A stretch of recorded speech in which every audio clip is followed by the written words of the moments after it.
Hey everyone, welcome back to another $500 strap search. As you can see, I've got just a little bit more than $500 in front of me. That's okay, this is all going to be for future videos. I went to the bank and I got lucky, and I wanted to use the intro today, my hint portion today, to tell you a little bit about some of the stuff you can expect to find. When you get singles from the Federal Reserve, or I should say when the bank gets singles from the Federal Reserve, they're going to come in bricks like this. This is a true brick. There's actually 1,000 singles in this brick. Every one of them has the Federal Reserve strap on it, which has got the date and the exact time that these straps were made. And you'll also notice that there is this cellophane that keeps them all together. Now, as far as I'm concerned, when you see this, this is gold. This is stuff that came from the Federal Reserve. You can look and see that they're not new bills. So these have been circulated. Every bill that's in here is going to be clean. There'll be very little writing on these bills. You're not going to find any stamps on these bills. There is nothing worse than going through bills and finding a 1963 with that's a star note, and the bill is torn in half and taped and written on and everything else. You're not going to find anything like that in here. Every bill that's in here is going to be worth putting in your collection if you find something that is desirable. So whenever I see these, I get real excited. I love seeing bricks like this. Now, once the bank does get this, there are very few people like me that come in and buy 1,000 singles. The first thing they're going to do is take them out of the sleeves, and then they're going to package them into $500 bricks. Most people think $500 is your standard brick, but technically the stuff that's in the cellophane is a brick. Granted, you'll hear a lot of people call these bricks as well. They'll open up the cellophane, they'll put 500 in the strap, and then they rubber band them together to keep it easier to carry, easier to count. When you get these, you'll want to take that rubber band off right away. You don't want the rubber band on there because it's going to start to squeeze the bills, and it's going to put additional creases and wear and make every bill look like they came out of a trifold wallet. But I left it on here just so you can see what it's like when you get Federal Reserve bills from the bank that aren't in the sleeve. This is probably how most people are going to end up getting it. Now, like I said, these bills, this is all stuff that I have not gone through yet. This is for future videos, but I had it this way and I wanted to show it to you so you got to see what it looks like in case you don't get a chance to actually buy bricks like that.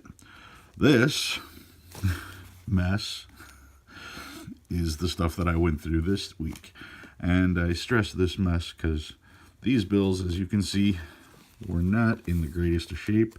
If I squeeze them, they look really good, but I have to squeeze them, which will let you know there's lots of wrinkles, creases, lots of tape, lots of ink, lots of bad stuff in general.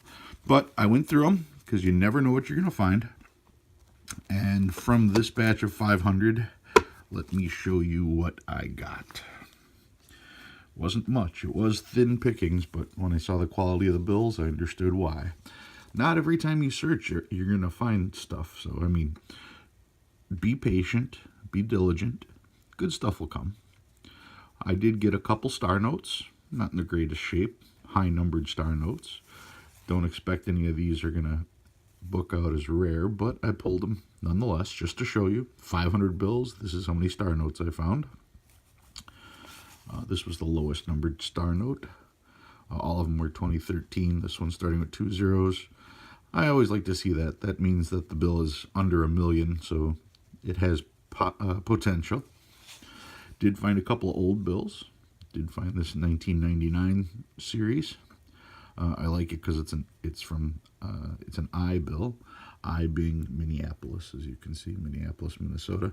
Not in the greatest of shape, but Minneapolis does not print a bunch of bills. Rarely do you get letters above B, C, or D in the I series. But I did manage to find one that was worth keeping.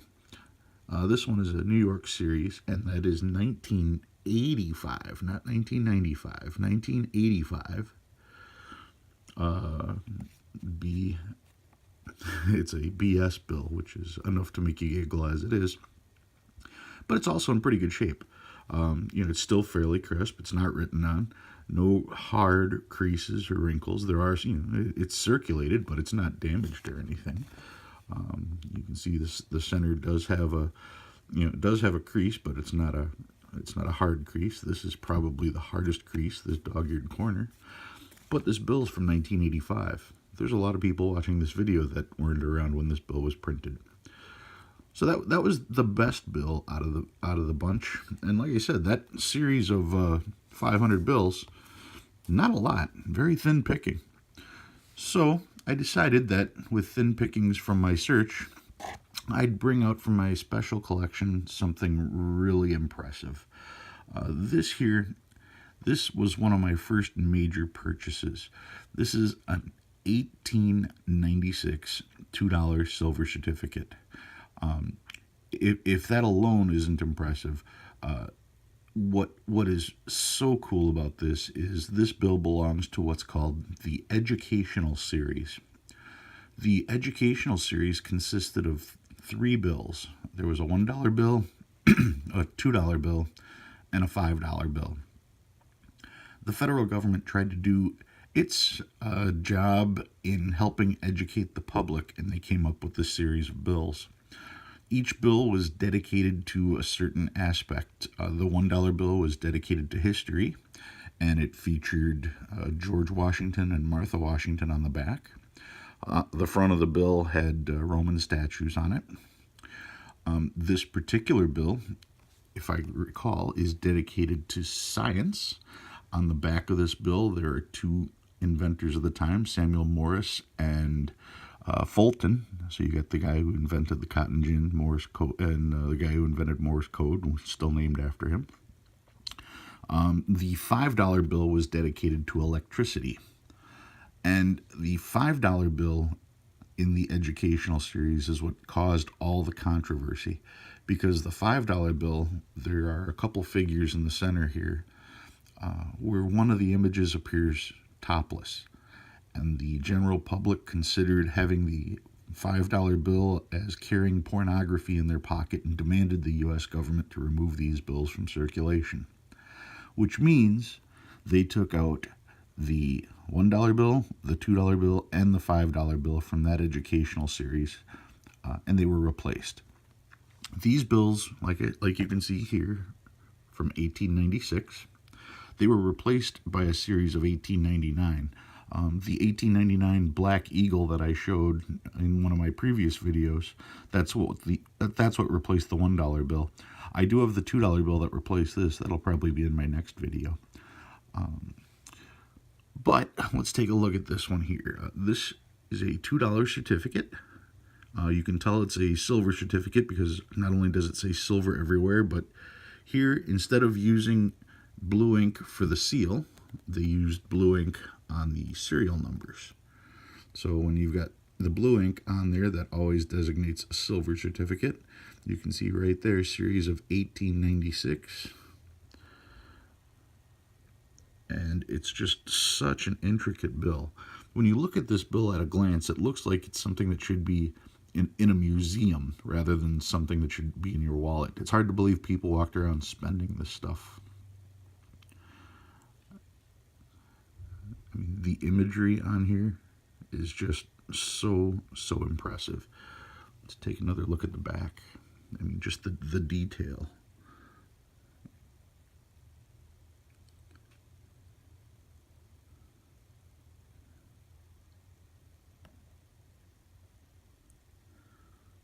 And the whole back of it there. Now, when I bought this bill, it wasn't graded. This was one of the first bills I ever purchased and then sent in to be graded. It was graded a 25. I thought it would come out at a 30, but that's kind of what happens all the time. When you send something to get graded, you usually get it just a touch under what you were expecting. I found it interesting that they said on the back that there were minor repairs. They never told me exactly where those repairs were. They don't do that. They just simply grade the bill and send it back to you. But this has always been one of my favorite bills because just to see something like this and to understand that this was actual currency is amazing and sometimes shocking to people that our currency is so beautiful. All right, that's what I've got for this week. I hope you enjoyed the piece, and I'll see you next week.